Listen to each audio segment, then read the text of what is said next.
Class 10th गणित का त्रिकोणमिति प्रश्नावली 8.1 का 2 नंबर प्रश्न है। तो देखिए, आकृति यानी फोटो, इमेज, छवि। तो आप देख रहे हैं इस आकृति में कि एक समकोण त्रिभुज है जिसमें से कि कर्ण यानी कि एच आपका 13 सेंटीमीटर है। और अगर हम यहाँ पर यानी कोण आर लेंगे तो सामने वाला क्या होगा, पी, यानी कि ये लंब हो जाएगा और ये आधार हो जाएगा यानी कि बेस बी, और ये हो जाएगा पी। अगर हम कोण पी लेंगे तो सामने वाला लंब हो जाएगा और ये बगल वाला आधार हो जाएगा यानी बी, ये सामने वाला पी हो जाएगा। तो हम यहाँ अभी पहले निकाल लेंगे कि, तो सवाल में पूछा गया है आकृति में tan p minus cot r का मान ज्ञात कीजिए। तो हम देख रहे हैं कि यहाँ पर p अगर हम कोण r से ले रहे हैं तो p बराबर कितना हो जाएगा, 12 सेंटीमीटर, और h बराबर कितना हो जाएगा आपका, h बराबर हो जाएगा 13 सेंटीमीटर, क्योंकि कर्ण जो है कि h कभी बदलता नहीं है और ये दोनों बदल जाता है। कब बदलता है, जब अगर हम P कोण लेंगे, ऊपर से लेंगे तो सामने वाला यानी कि नीचे वाला क्या हो जाएगा, लंब, और ये आधार हो जाएगा। और कोण R लेंगे तो ये सामने वाला लंब और ये आधार हो जाएगा। तो अब देखिए, तो P और H तो हमको अज्ञात, लेकिन B पता नहीं है, तो B बराबर व्हाट। तो B का सूत्र होता है √h² minus P square.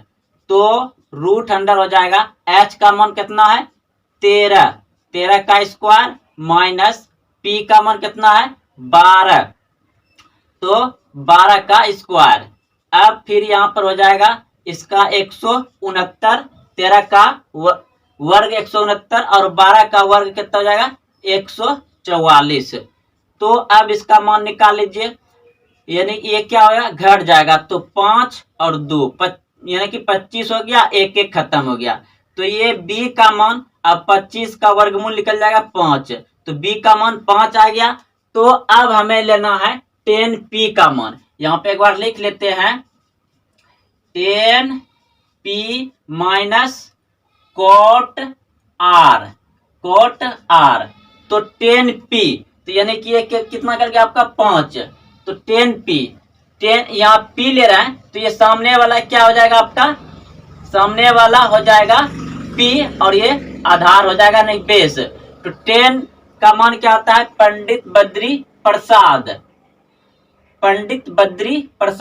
p/b minus इसी का उल्टा कोट होता है b/p। तो अब देखिए, हम tan p लेंगे, जब tan p कोण p ले रहा है तो सामने वाला क्या हो जाएगा आपका लंब, तो आपका ये लंब हो जाएगा इसका यानी कि tan p का, तो 5। अब इसका बेस यानी आधार हो जाएगा 12, फिर माइनस। अब तो ये r है, आराम से लिख सकते हो, यहाँ पर r का सामने वाला क्या होता है लंब और नीचे वाला क्या होता है आधार। तो आधार कितना हो जाएगा, यहाँ से कोण r से लेंगे तो सामने वाला लंब और बगल वाला क्या हो जाएगा आधार। तो b है, तो यहाँ b है, तो b कितना हो जाएगा तब 5 बटे और सामने वाला लंब 12। तो अब इसका क्या करिए, एलसीएम ले लीजिएगा 12, तो एक बार में तो 5 उतर जाएगा, माइनस इधर भी एक बार में 5 उतर जाएगा। तो यानी कि क्या आ जाएगा तब आपका 0/12 यानी बराबर 0। इसका आंसर क्या आ जाएगा 0। चलिए दोस्तों, आप लोग अच्छे से समझ गए होंगे। यदि cot थीटा बराबर 7/8, तो एक नंबर देख रहा है 1 + sin theta bracket of 1 - sin theta bracket of बटे 1 + cos theta bracket of 1 - cos theta bracket of. दूसरा नंबर प्रश्न है cot स्क्वायर थीटा का मान निकालिए। तो दोस्तों, बनाने से पहले क्या करेंगे, सबसे पहले यहाँ पर लिखेंगे क्या, सॉल्यूशन, या आप हिंदी में हल लिख सकते हैं। तो हमें दिया क्या गया है, यानी कि cot थीटा बराबर दिया गया है 7/8। तो हम सभी कोट थीटा का मान जानते हैं कि कोट थीटा बराबर होता है आपका b/p। तो ये हो जाएगा 7 और ये हो जाएगा 8। तो हम यहाँ पर इसे लिख सकते हैं, यानी कि b बराबर हो जाएगा आपका कितना 7 और p बराबर कितना हो जाएगा 8। b बराबर 7 और p बराबर हो जाएगा 8। तब हमको h का मान क्या हो जाएगा वाट। तो h बराबर निकालना है। तो h बराबर निकालने के लिए क्या करेंगे, यहाँ पर p² और फिर प्लस b का स्क्वायर। तो √p कितना है 8, तो 8 का स्क्वायर हो जाएगा। फिर आपका b कितना है 7, तो 7 का स्क्वायर हो जाएगा बराबर √100 कितना हो जाएगा 8 का स्क्वायर 64 और प्लस 7 का स्क्वायर 49।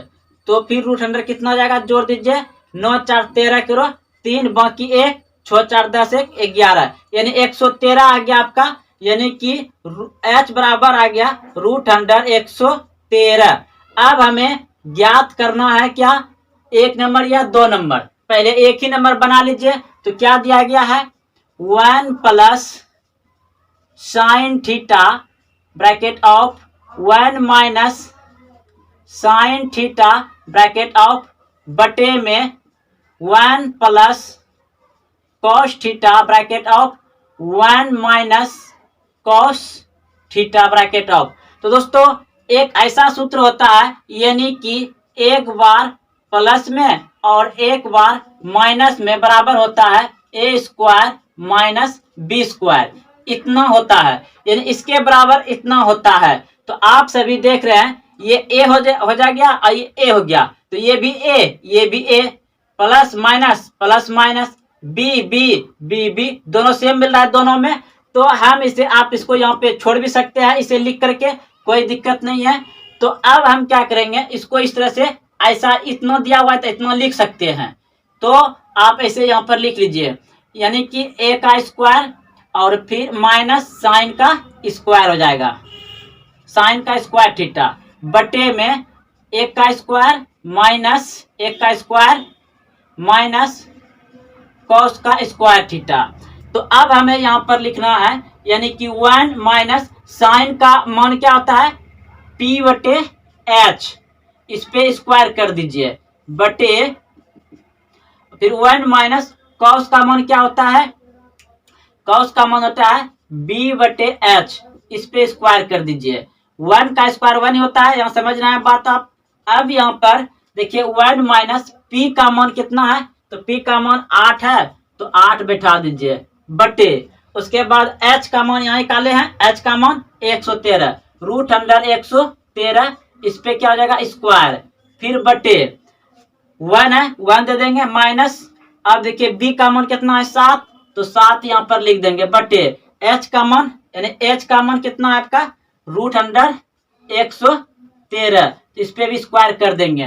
तो अब आपका क्या आ जाएगा, यानी कि एक का तो एक ही रहेगा माइनस इसका वर्ग करेंगे, यानी कि 8 का कितना हो जाएगा 64 बटे और इसका क्या हो जाएगा कट जाएगा, रूट खत्म हो जाएगा, तो 113 बटे नीचे में 1 का तो एक ही रहेगा माइनस 7 का स्क्वायर 49 हो जाएगा बटे और इसका रूट खत्म हो जाएगा, यानी 113। अब देखिए इसको इसके साथ गुणा करिए, जब इसको इसके साथ गुणा करिएगा तो ये क्या होगा 64 घट जाएगा। तो अब यहाँ पर क्या होगा, जब देख रहे हैं कि 1 माइनस 64 बटे 113 है, तो नहीं कुछ तो इसके नीचे 1 है, तो इससे इसमें गुणा करेंगे और ये क्या होगा घट जाएगा। तो 113 में 64 घट जाएगा तो कितना बच जाएगा आपका 49 बटे 113। अब ये बड़ी वाला बट्टे दे दिया। अब नीचे भी वही कम होगा, यानी कि 113 को गुना करेंगे और 49 घट जाएगा, तो कितना बचेगा, यानी कि 113 में 49 घटेगा तो 64 बच जाएगा, 64 बटे 113। अब ये क्या हो जाएगा पलट जाएगा, यानी कि ये जैसे के तैसे उतरेगा, 49 बटे 113 गुना ये पलट जाएगा 113 बटे 64।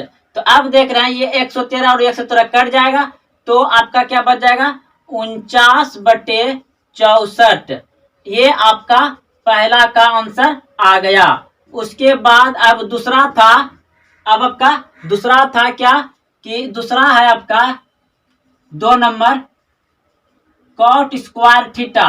कॉट स्क्वायर थीटा, तो कॉट स्क्वायर थीटा का मान होता है क्या, बी बटे पी, तो इसका स्क्वायर हो जाएगा बराबर, तो बी का मान कितना है, बी का मान है 7, तो 7 और पी का मान है 8, यानी कि इस पे स्क्वायर तो कितना हो जाएगा, 7 का स्क्वायर 49 और 8 का स्क्वायर 64, तो दोनों बराबर ही आया, ये आपका आंसर आ गया। सेम इसी का स्क्वायर कर दीजिए वर्ग, आंसर आ जाएगा 2 नंबर का। तो दोस्तों आप लोग अच्छे से समझ गए होंगे। अब चलते हैं अगले प्रश्न की ओर।